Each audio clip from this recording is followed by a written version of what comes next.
By Abraham Kriel Kinderhuis, Nylstroom, leer ons kinders van die liefde en verlossing van Jesus Christus. Daarom bied ons jaarliks 'n passiespel aan. Hierdie geleentheid is 'n aangrypende herinnering aan die grootste opoffering ooit. Jesus wat sy lewe gegee het, sodat ons kan leef.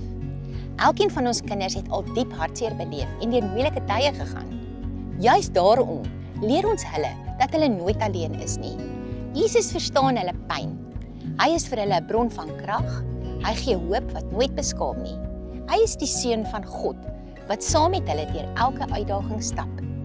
Die Christelike grondslag wat ons hier lê, help ons om vaste waardes in hulle lewens te vestig en vir hulle 'n toekoms van geloof, hoop en herstel oop te maak. Dit is slegs deur die Here se genade dat ons ondersteuning van die gemeenskap kry. Dit stel ons in staat om nie net ons kinders fisies te versorg nie, maar ook om saadjies van geloof in hulle harte te plant. Met die wete dat Christus reeds die wêreld oorwin het en dat hy ons kinders elke dag dra, beskerm en lei, stap ons met vertroue die toekoms in.